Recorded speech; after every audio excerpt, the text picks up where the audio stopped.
Shalom, everybody. Welcome back to the HaSulam's Matan Torah with commentary by Rabbi Abraham Mordechai Gottlieb. We'll be referring to as the Rebbi Shlita. We are on the top of page 90, section 13. The headers read, both mitzvot between a person and God, as well as interpersonal mitzvot, have the same aim, to bring us to a state of cleaving to God. And no difference is sensed in a true act of selfless love, whether the act's object is God or a person. The HaSulam begins, though indeed there are two categories in the Torah. A, mitzvot that apply between a person and God, and B, mitzvot that apply between one person and another. Nonetheless, they both have the same aim of bringing the created being to the final goal of cleaving to God, as has been explained. Regarding one person and another, the Rebbi Shlita says, here there is a hidden question. Now that we have learned the purpose of the Torah and the mitzvot is to separate us from the contamination of self-love and to develop love of the other, HaSulam asks clearly, via the mitzvah between one person and another, we get to practice in reducing self-love and developing love of the other. But what do the mitzvah between a person and God contribute to this? For example, what connection do the mitzvah of keeping the Sabbath and blowing the shofar have to annulling self-love? It's a good question. A lot of these things seem esoteric and beyond us. How does that relate directly to the character of self, let alone how the self interacts with others? We'll find out. The Baal HaSulam continues, not only this, even the practical aspect of both of them is one and the same, being mitzvot between man and man and God. For at the moment when you perform an act for its own sake, l'shem shamayim, for the sake of heaven, under the consciousness of yashar keil, straight to God, meaning the intended purpose is not of self-interest. It's completely beyond that. As it says, without any admixture of self-love, which is to say without deriving the slightest benefit for yourself, a pure act, a true act, then you don't sense any difference in your action regardless of whether it is focused on love of your fellow man or love of God. This is so because it is a natural law that applies to every created being, that it regards everything outside the boundary of its own body as completely empty and non-existent. The Rebbi Shlita says here on the spot, whatever is outside us we consider to be non-existent, whether it be divine or human. Our nature is to treat anything that is outside of ourselves, that in no way impinges on our benefit, as insignificant. But we each need to train ourselves to operate in the opposite direction. That is, that I am really non-existent. And the essence of reality is precisely the other's existence. This is the meaning of the statement of our sages. Chazal say, the words of Torah are fulfilled only by killing ourselves for it, as brought in Masechet Brachot 63b. That is, we need to kill our self-love, to kill yourself, kill your self-love. Obviously, if we took the literal interpretation, we would think that we would expend all of our physical strength and capacity, and God forbid, even our health, to fulfill the Torah. But what is fulfilling Torah if we don't have our health, if we don't have our capacities? So obviously, the subtlety here is the inner meaning, being kill yourself, kill your ego. And not in the sense of eliminating it totally. We don't believe in that. We do believe in elevating above it, nullifying it, so to speak. In fact, the greater one's ego, the greater one's coarseness, the greater one's ratzon, desire to receive, the more they can receive from the Creator, assuming, of course, they correct all of their kalim, all of their vessels, in order to give. But this is a very difficult idea for anyone to contemplate, unless one has merited to reach this high state of yashar keil, of loving the other. To say that I am non-existent, to really be like ownerless and just totally serve the other. Because we're beings of pleasure, and that is our fuel. We wouldn't get up in the morning if we didn't expect some type of pleasure, somehow, some way, let alone move a finger, do anything. I mean, any fidget, any small movement is connoting a fulfillment of lack, even if it's unconscious or subconscious. We're all trying to fulfill a desire, ideally for pleasure. The ultimate root of that pleasure, of course, being the Vekas, being one with the Creator. But to be non-existent, we say Ein Milvado. We say there's nothing but Him. Really, literally, nothing but Him. But of course, we see nothing but difference. We see chaos in the world, let alone we see our own independence, let alone 8 billion people on the planet. But what is inspiring the other to move? The Creator Himself, as we all have that portion from on high within us, our soul, that Jew within, that Pintele Yid, that spark of godliness that brings us to be in similarity of form with our root as we are the branch.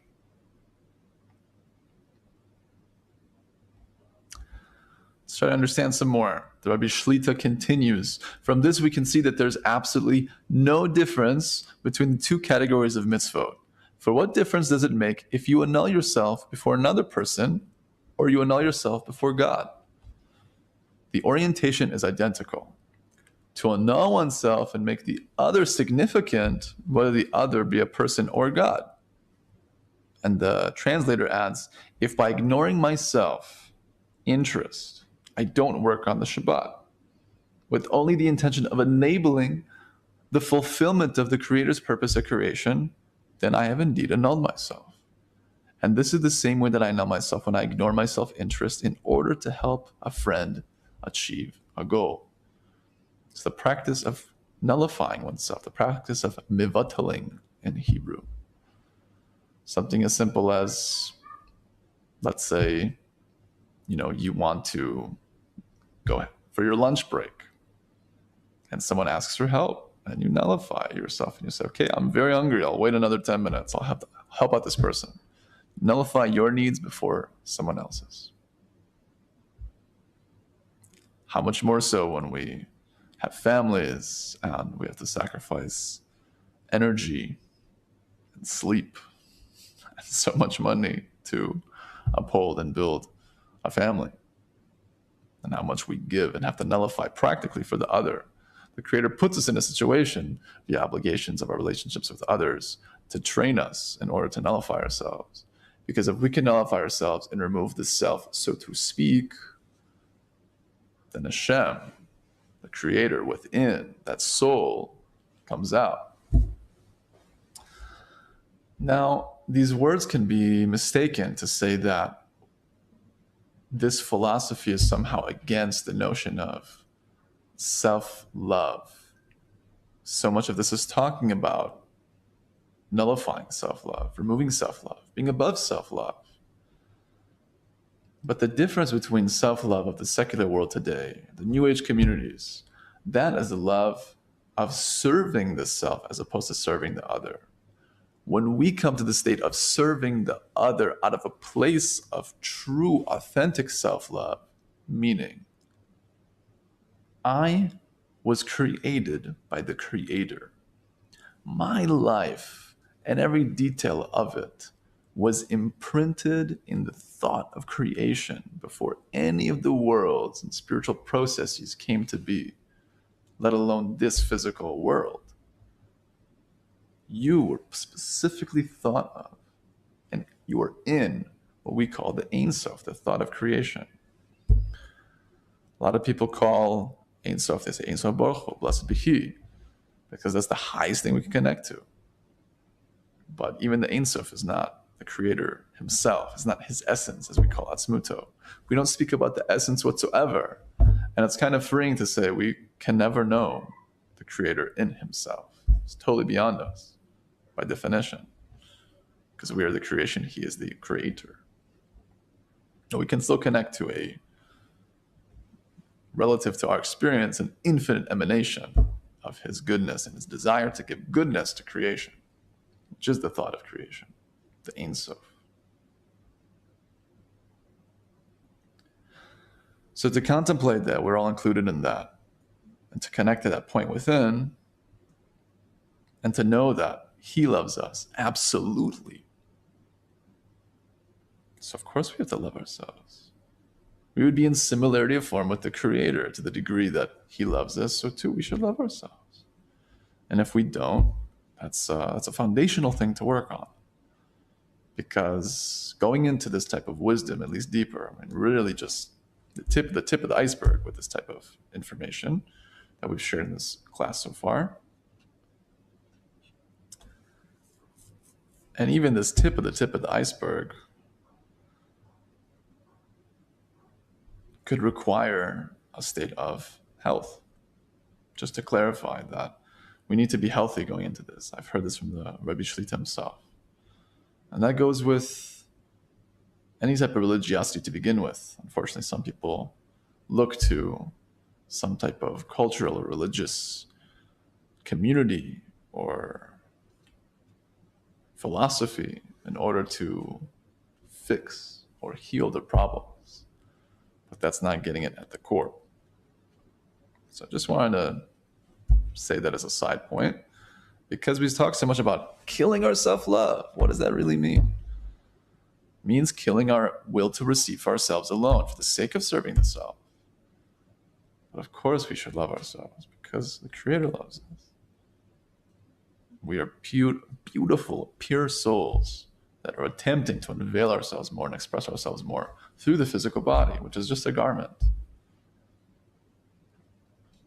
So, just to clarify the difference between the self-love used in this language and the true self-love that Judaism assumes of the person with themselves, and its distinction between the self-love of the nations of the world, the New Age communities, regarding self-service and self-development for the sake of self, not for the sake of the whole of humanity in order to reach the goal of creation, given the relationship and covenant that we all have with the one and only Creator. Quite a contrast. To continue, Rebbi Shlita says,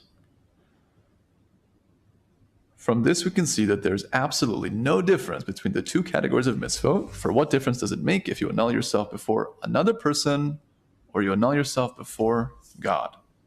The orientation is identical. To annul oneself and to make the other significant, whether the other be a person or God. If by ignoring my self-interest I don't work on the Shabbat with only the intention of enabling the fulfillment of the Creator's purpose for creation, then I've indeed annulled myself. And this is the way that I annul myself when I ignore my self-interest in order to help a friend achieve a goal. I already read that. Hope you like the review. But I would like to say on that note that it all comes down to intention. It's all relative. How much more so, I mean, if we can designate, at least back in the times of the temple, a particular piece of produce or an animal and sanctify it as a sacrifice for the Beit HaMikdash, for the Holy Temple, for services. If we can do that with our minds, how much more so to have the intent when we're actually involved in a mitzvah, involved in an opportunity the Creator gave us in order to refine ourselves. Amazing. And as a quick side note regarding offerings, in case those who are listening might not be so familiar with the traditions of old of Judaism regarding sacrifices. In short, korbanos in Hebrew comes from the language of karov.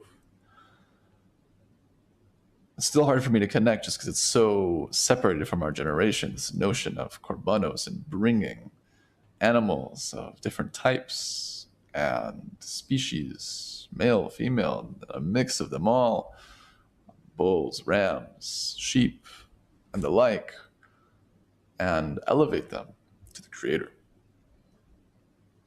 So because korbanos come from karov, it's from the language of closeness. Meaning when we give such a sacrifice, we are to imagine with our consciousness, with our intention, that this animal is supposed to be me. And of course, assuming a person is an empathic individual, has some type of feeling for this animal's potential pain. On the other side, you're giving the animal the highest opportunity to elevate itself for the service of holiness. Sure, if the animal could think of what it could prefer and how it could prefer to leave this world and make its own corrections, since all levels of reality have their own corrections, and we're the ones who are making that in reality. So I would think that animal's pretty happy.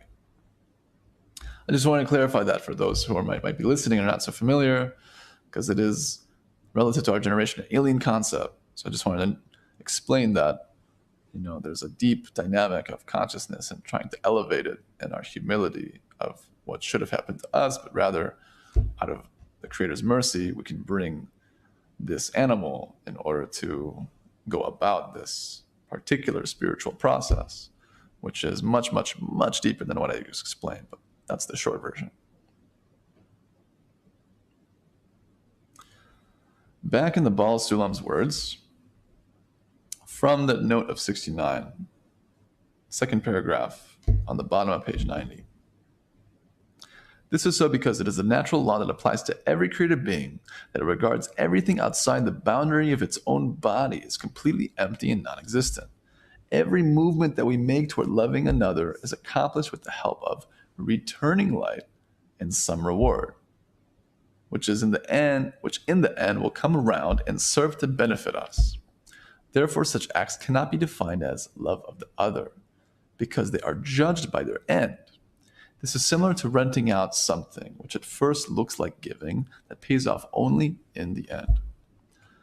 Nonetheless, renting is not considered an expressing love of others. The Rebbi Shlita says, Baal HaSulam wants to say that if someone works for reward, this is not at all considered love of the other. He gives the example of renting. For Jewish law says that payment for rent is due only at the end of the rental period, and therefore one might think that a renter is a person with love of the other for allowing a tenant to live for free on the renter's property. But when the renters request payment at the end of the month, it's clear that this is not a manner of love of the other.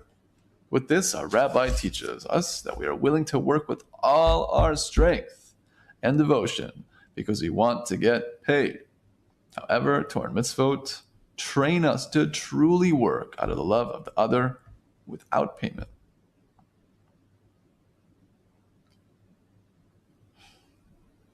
And regarding this, there is no difference between the interpersonal mitzvot and the mitzvot between a person and God. Why do we really need the two paths of interpersonal mitzvot and mitzvot between a person and God? Why isn't one path sufficient to train us to annul our self-love and work on the love of the other? The answer is that the final goal is actually to create a relation of love between ourselves and the Creator. However, the Creator is abstract and unchanging, and we need training that is more concrete and dynamic. For this reason, God gave us the interpersonal path, and here are the essential tests where we contend with daily challenges. Nonetheless, the orientation is always to create a connection with God.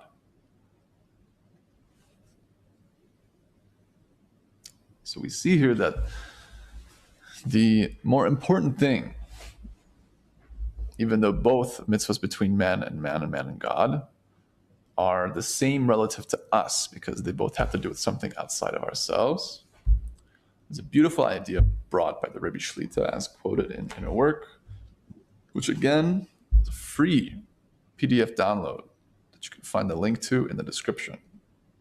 KabbalahArt.com has a section of several books that are free PDF downloads as introductions to this wisdom.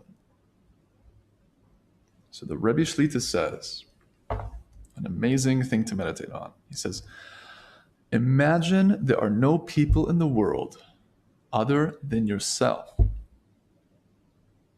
Everyone else is actually God, clothed as people.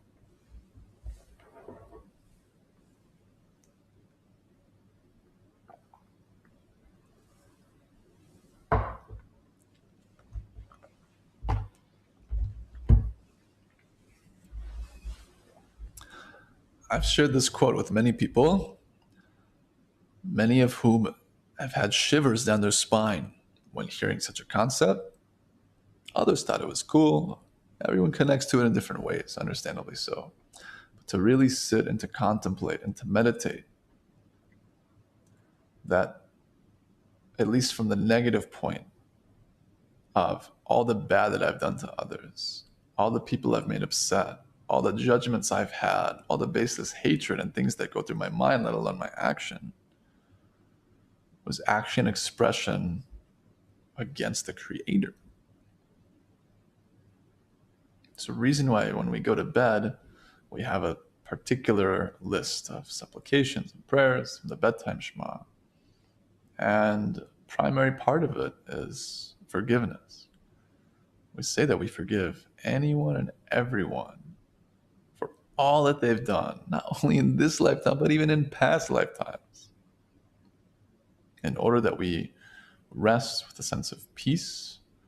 And such feelings and words themselves are corrections, they're tikkunim, because so much of the darkness in the world is from our baseless hatred and our lack of love. And sometimes that comes as simple as something from the mind. Sometimes even more so than the action, which is hard to understand, but there's an idea to that.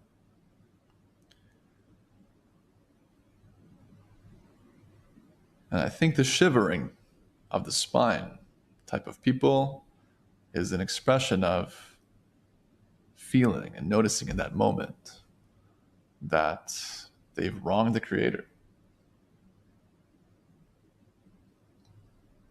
And the bitter truth is that at this very moment, we're all in the palace of the Creator. When we eat, we're at His table. When we walk, it's in His halls and courtyards. But we don't act as such. We don't think as such. We don't feel as such. But His glory fills the whole world. Le'olam. Olam is from alam, hiddenness. His glory fills all the hiddenness. Not just the whole world, but literally, because everything that's hidden from us too, He's right behind it, even in this very moment.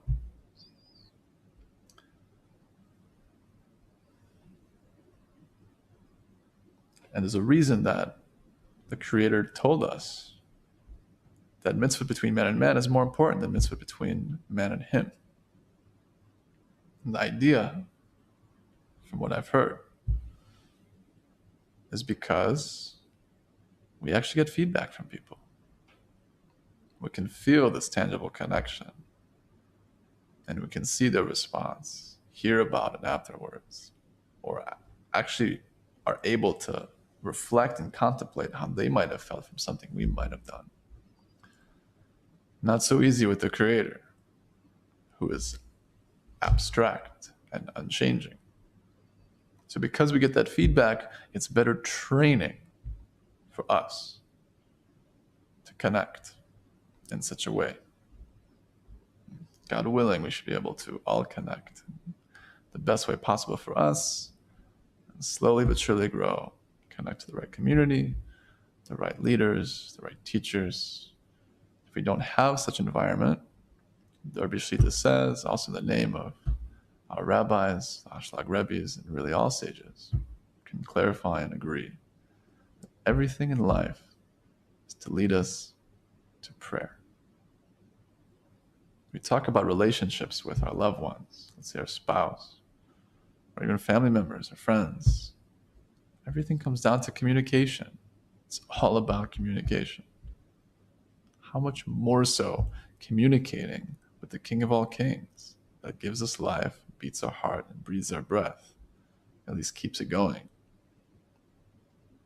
It should inspire us to reach out more and attempt to communicate with the faith, with the strength of will to know, as Chazal tell us, our sages tell us, that He hears all prayer. And we should be confident, because we're alive, because we have this life, that we can reach our purpose, we can reach our goal of coming to love the other. Let's end here. We're in the middle of page 92.